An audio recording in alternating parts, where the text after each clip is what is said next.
What is up, you guys? Welcome back to another video. My name's Katarina, and today I'm going to teach you how to thread your sewing machine. Alright, so my apologies if the lighting and angle are a little bit off. I'm still trying to figure out the best way to kind of set everything up so that you can see what I'm doing best. And I did actually pull out one of my older machines, because if you saw my first video, you know that I use a more advanced sewing machine, and I thought that this one would be a little bit better suited because it's probably a little more similar to what most of you might have. So I went ahead and pulled out my old brother machine. This one, I think this is one of the Project Runway ones. You can get these at Walmart for like 60, 70 bucks. They're pretty inexpensive, but yeah, this is kind of most common sewing machine and what a lot of you are probably going to be working with. Alright, so this is the Brother sewing machine, the LX2763. I think again that this is a Project Runway edition, and it is missing a part. It typically has this little like plastic bit here that has machine part storage, but I don't know where I put it because again I haven't used this one in a very long time. But before we get started on learning how to thread your machine, I do want to first show you the basic machine parts. And these are similar for basically every machine that there is, but it's really crucial that you learn them as well. If you watched my first video, you would have noticed that my machine is computerized and I have a digital display with a touchscreen that allows me to choose my different stitches. This one is actually a dial, and a lot of machines will have a dial. Some of them have a switch, some of them have like mine that has the computer, some have buttons. It really just depends. This one just happens to have a dial, and you can see there are 27 different stitches. You have your buttonhole, your straight stitch, a zigzag, some blind hem stitches, a few decorative stitches as well. So there's definitely quite a few options with these. Really, again, you basically only need 3 stitches to start. So again, this is your pretty standard sewing machine, and we're going to get to know your machine a little bit better. So starting off with everything we see at the top. So right here on your right, you have your hand wheel. Called that because it's both a wheel and for your hand. Look at that.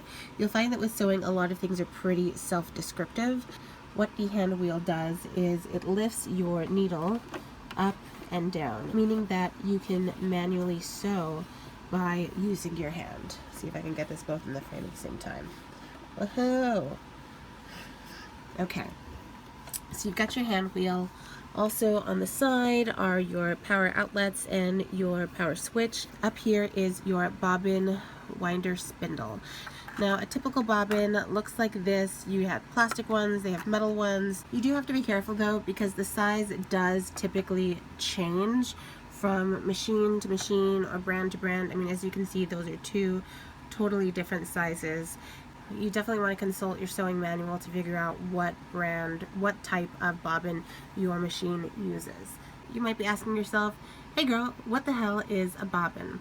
Well, when you're sewing, your machine is actually interlocking the upper thread with the lower thread, creating sort of a chain stitch through the fabric. So every time your needle goes down, it actually picks up one of the lower threads and interlocks with each other, creating a set of interlocking stitches. Your bobbin is that lower thread that's going to lock with your upper thread. Threading your machine is probably the most important step of sewing. And even if you've been doing it for decades, sometimes you miss a step and have to restart. Honestly, most of your sewing problems usually come from the fact that there was an issue in threading. It might have slipped out on its own, you might have just missed a step. If you ever have issues with your machine, the best thing to do is turn it off, cut the threads, and go ahead and rethread everything. 9 times out of 10, it'll solve your problems. So threading your machine is something you really want to practice a lot before you actually start sewing. So again, this is your bobbin winder spindle, which does what? Well, it winds your bobbin.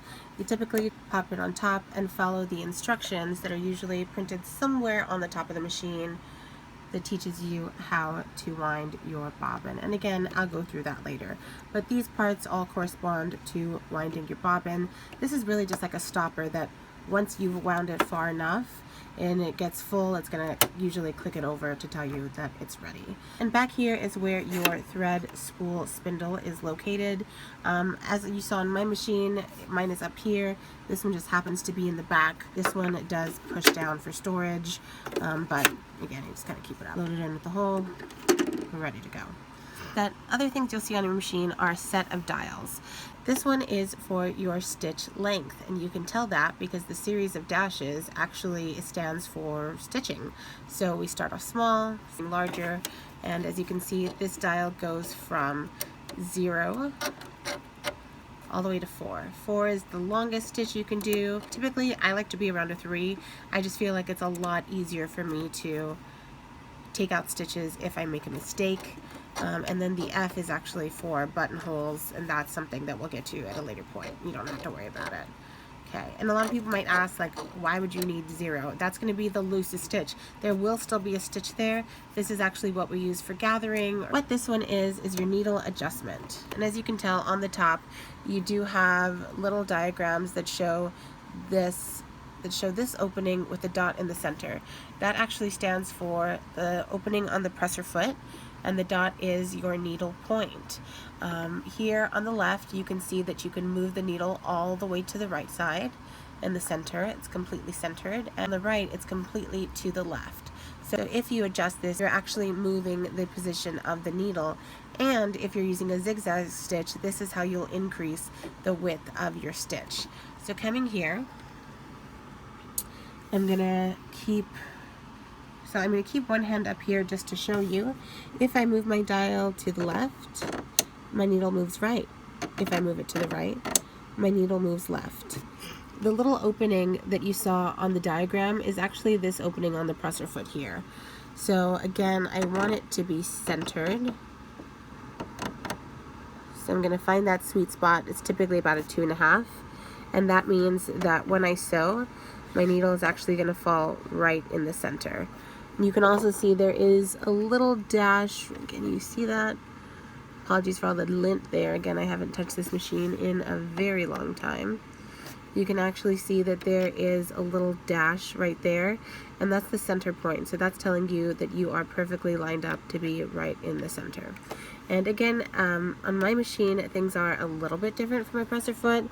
This one actually has a switch back here where my finger is, and that's how you take this one off. So again, it does vary from machine to machine. If you have problems figuring yours out, shoot me a message and I can probably help you figure it out.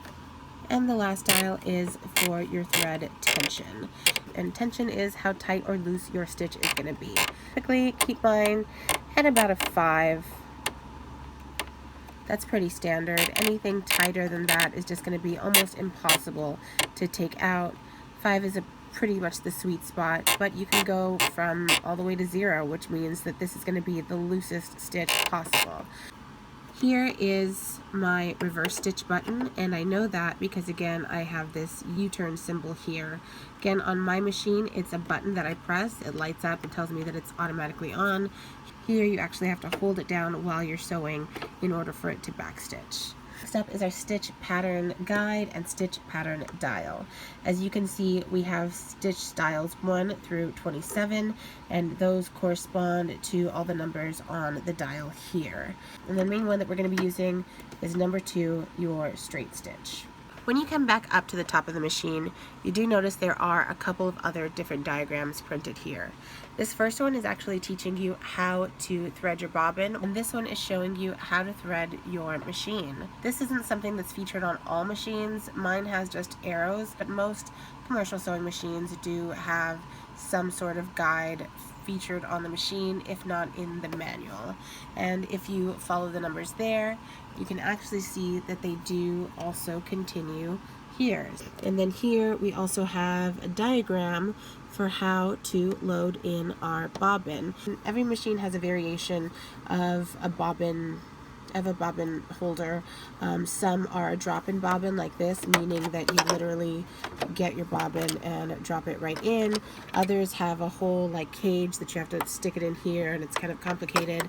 But this one is kind of most standard, again, for more modern machines. This entire section here is referred to as the needle plate, and it is actually removable. If you ever were to get a lot of thread jammed or have some issue going on with your machine, you can actually unscrew this whole thing and kind of take a look underneath. Sometimes you have thread buildup or lint, whatever it might be. It's usually the issue happening under here. And on the needle plate, you can see that there are a bunch of markings. Let's try to zoom in a little bit further.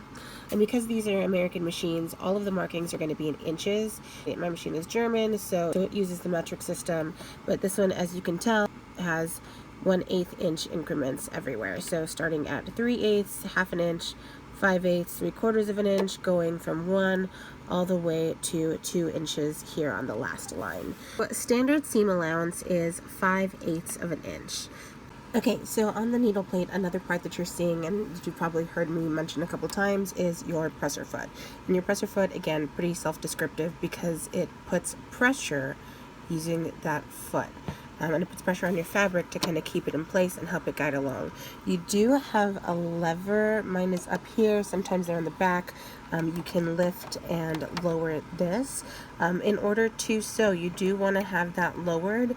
The only times that you'd ever have it raised is if you're like doing some specialized sort of freehand embroidery on the machine, and that is not something that usually happens often. I don't know how to do that. I don't have that option on my machine, so I don't even mess with that. But so again, it kind of raises and lowers, and when you're under here, I'm going to try to zoom in a little bit more. You do notice these little silver bits here. So these are actually called, these parts are called the feed dog, and as you can tell, there are little grooves, little teeth on it, and what they do is they actually feed the fabric through. Sorry, my threads are now in the way. But as you can see, they're raising and lowering, and they're kind of coming in a circular motion in conjunction with the needle. So as your needle is moving up and down, the fabric is actually being fed through the machine using these little guys here. You want to be careful because sometimes like certain fabrics, if they're a little more delicate, they do actually wind up getting jammed in there, so and that's just something to watch out for. You just gotta be mindful of that, but for basic like cotton or heavier duty fabrics, you rarely have issues there. Okay, and then with the presser feet, there are actually a couple of different versions that you can get. You have specialized ones for like elastic cording, for braiding, for piping, for putting in a zipper, for various things. This is pretty much the standard one. And let me see here. So this whole little part, it actually has a little button to release it back here. So on my machine, you actually slide it in this way above. This one snaps below. I always have trouble getting this to load. So this one just kind of snaps on from down here. I know it's always a little bit tricky. I'm sorry I couldn't capture it on camera just because I needed both hands for it. But yeah, so this is your feed dogs and your presser foot. It's actually pretty easy to remove, and I know on some of the older machines, your presser foot is actually attached to this guy up here, so it's one complete piece that you remove through this screw here. Some of the more modern machines, the feet do snap on though, so it's very unlikely that you'll have to remove the whole thing. I usually only have to do that if I had a jam and like just need the extra space, but if you do have a machine like that, again, you would just screw this on and off and take off the full foot to replace it.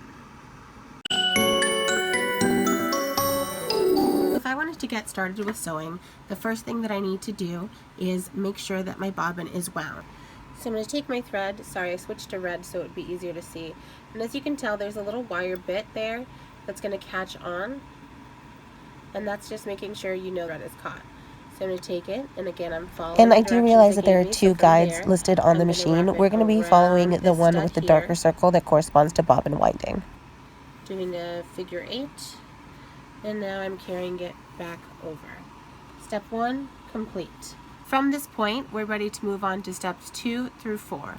So if I look closer, step 2 is showing me to take my thread and wrap it around my bobbin. going back to front. So there are some holes there that you could load your thread through. I personally don't like doing it that way. That's not the way that I learned. If you like doing it that way, by all means do it, but I'll just wrap my tail around my bobbin a little bit to give it some grip. And when I have a little bit of the tail left, step 4 was for me to push this over. And once it's clipped over, we're ready to go. Now I'm going to use my machine pedal to turn this on. Now, if once you get your bobbin wrapped, you miss the step where you push this over, watch what happens. My machine's already on, you can tell because the light's on. If I press on my foot pedal, my needle is moving up and down. When the bobbin is in its proper position to be wound, the needle doesn't move. So that's kind of the first indicator that you've done things right. So now I'm just going to again start putting pressure on my foot pedal, and you don't actually want to do this too fast. So apologies for this drawing. It's probably not the best, but I'm trying to figure out the best way to include an animation. So basically, this is the side view of what that take-up lever looks like, and this is what it kind of looks like from the front. And the red is, again, the thread, and you can see it coming through. It really does need to catch through that little weird kind of knob there. If it doesn't, you're going to have so many major issues. So again, I'm showing the thread should go up and through that, catching up on the upper, like the loopy part. If it doesn't reach through there, it's not going to work out, and you're going to be so frustrated. So you really want to check to make sure that you've got that perfect. The worst feeling in the world is finishing up a sewing project and realizing that your bobbin ran out of thread 3 yards ago. It happens to the best of us. Once I get to about that point, I'm feeling confident. It's very full now. I don't want it to get any bigger. So I'm going to go ahead and pop this back out the other way. Again, a lot of machines are smart enough and they'll do it for you. This one just doesn't want to at the moment. Once it's done, I'm going to go ahead and clip my thread, and my bobbin is ready to go. So I can go ahead and leave it up there while I get to threading the rest of my machine. So one thing I did want to show with your bobbins is that if it ever happens to look like this one, like the gold one, after you've wound it, you definitely want to start the process over again. It should never look like that. You want it to be really tight and full like this one, but as you can tell, like this gold one has all sorts of weird loops. It's just not tightly on there. I mean, I can literally like move the threads with my thumb. That shouldn't be the case on a properly wound bobbin. Like, it should be pretty tightly packed onto there. The gold does occasionally happen. It usually just means that you've missed the step up here. When you're winding around that little bolt, it should actually like make a popping sound to know that it's securely on there. And that really just has to do with like the tension on it. You want it pretty tight so that it can, again, wind it tightly. If it happens like this, while it is usable in your machine, it's definitely going to leave you to a lot of issues, because all those loops are just going to give more reason for your machine to want to jam. So definitely want to avoid having it look like that. And if it does, I mean, it's normal. I would just say you have to go through and unwind it manually, rewind it. Again, it's a pain in the ass when it happens, but it happens. You really want to make sure that it doesn't look like that. And now on to threading your machine. So I'm going to go ahead and start the same way I did before. Taking my thread, I'm going to come behind, make sure that I'm caught on that guy there. And I can see by looking at the diagram, the arrow instructs me to let my thread run down. And then when I look at my next step, number 2 is also a downward arrow, so I know I'm in the right place. Going to number 3, you have a little U-turn similar to your back stitch here. It's of course going in the opposite direction, meaning that it wants me to take this thread and bring it around town and back through. I'm going to come right back up, and then we have step 4 that's instructing us to go back down as well. But you're probably wondering where it gets caught on. So if you were paying attention to the full machine when I was lifting the needle up and down, look what happens there. That silver bit moves up and down with the needle. This is called the upper thread take-up lever. Crucial part of your machine threading. If you don't get this step right, your machine is going to have so many issues, and you know almost instantly when you've missed it. Trying to zoom in. I'll try to draw a diagram of what that looks like, but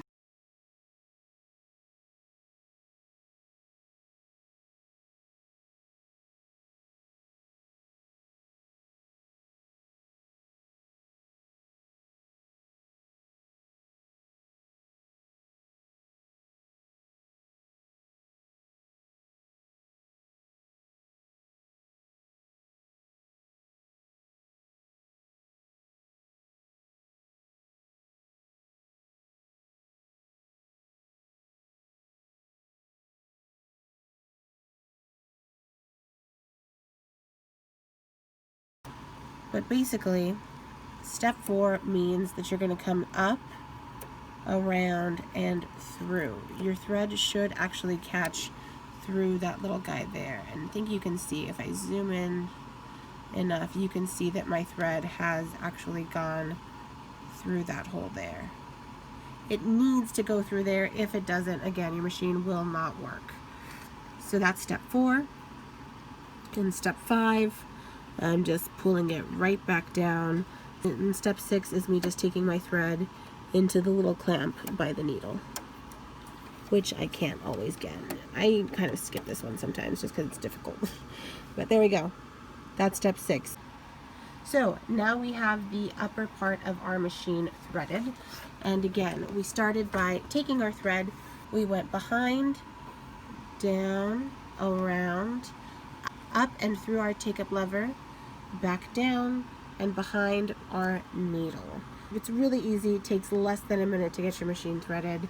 But again, you want to get comfortable with the threading of it, because if you mess up a step here, you're going to have a world of trouble. Now, threading the upper thread is just half the part. Now we're ready to add in our bobbin. So once we have it wound, we're going to come back to our bobbin case here. And again, I want to be mindful of the diagram. So as you can see here, it's showing us that our thread should actually go counterclockwise. If it's running clockwise, there's going to be some issues there. So when we're getting our bobbin ready, they're saying don't have it come this way. We want to flip it so the thread is following counterclockwise, or the tail swinging to the right. So what we'll do, we'll take it and just dump it into the bobbin case. And as this guide instructs, we're going to take that tail, wrap it through that opening there, around and down. There is a little blade here, but I don't often use it. Again, this machine is really nice because it has explicit instructions on what you should and should not do. You don't want to just take the thread and pull it out, because it's not going to catch, and it's again going to lead to a lot of jamming and a lot of headaches. You want to make sure that it catches in between these little grooves there. So I've already thrown my bobbin in. I'm going to try to zoom, and the little grooves that they're referring to are these right here. This little opening is where my thread needs to go. So I'm going to pick it up and pull it over, and we're going to swing. As you can see, I'm not pushing it yet, but there is a groove underneath that my thread needs to be caught. Okay, so I've pulled it through. It's now in there, and then your next step would be just to kind of bring it over here. Like I said, there's a knife here where you can cut the tail. I rarely ever cut it, but I do just kind of keep it in there. Alright, so now my bobbin is set up, and the next thing we're going to do is called going fishing. So when I finished up at step 6, I didn't actually move on to the final step, which is threading your needle, just because it's kind of hard for me to see through the camera, and I'm going to try to do it now, but I'm already blind as it is, so we're going to see if I can get it. Sometimes the presser foot gets in the way, so what I would recommend doing is just lowering it so you can see a little bit better. And again, we're going to try to do this. You can see the opening there. You want to go from front to back. I'm just going to take my thread. All you're seeing is my black nail polish. I got it. Okay, wait, and I pulled it out. Okay. Right, I got it. Perfect. So the thread is going from front to back, and I'm just going to take my finger behind and pull it through. Again, there are little threaders up here, but I don't like using those just because I feel like they're so finicky, and this is always just quicker and faster for me. So now I have my tail for my bobbin thread and my tail for my top needle thread. Taking my right hand, I'm going to put it on my hand wheel, and my left hand is going to be holding my top thread. I'm going to zoom in. Again, this is really hard to do with one hand. This is in my underarm right now. Okay, so my right hand is on my hand wheel. My left hand is holding my thread tail here. And I'm going to zoom in as close as I can so you can watch what happens. Now, I'm going to take my hand wheel and have it rotate towards me. And let me see if I can... And I want you to take a look at the bobbin and check out what happens. Okay? I'm going to do a full rotation. Do you see that? What we just did is we got our top thread to catch our lower thread. Again, that's called going fishing because we're trying to catch the line down there. So this is going to have the two threads interlock. Okay. So I'm going to continue doing my rotation, and we caught it. And now as I pull my top thread, we're actually pulling my bobbin thread up too. And now we have our two threads, and our machine is ready to go. Alright you guys, I hope you found that useful. I'm sorry if the angles aren't the best. Again, I'm really trying to figure this out, and I'm filming everything on my phone. Kind of hard to balance that while also using my hands to do what I need to on the machine. Again, every machine is a little bit different, but pretty much operate the exact same way, so there shouldn't be too much variation with how your machine is threaded. But if you have any questions, feel free to ask them down below, and I'll be sure to respond as quickly as I can. The main thing with threading your machine is look at your guides. They're going to explain how to do everything. And if not, read your manual. It actually, I know it's boring, nobody wants to read, but it really is pretty helpful. So definitely recommend checking that out. Alright you guys, I hope that you learned something useful today. Threading your machine is not the hardest thing, but it is a very crucial step. If you mess up, like I said, you're going to have so many troubles. You're going to jam like crazy. You just want to make sure that you're super comfortable with this. I would recommend just threading and unthreading your machine over and over until you feel really comfortable. So again, if you guys have any questions, drop them down below and I'll be sure to answer them. Get ready for my next video where we finally learn how to sew your first straight seam. Bye.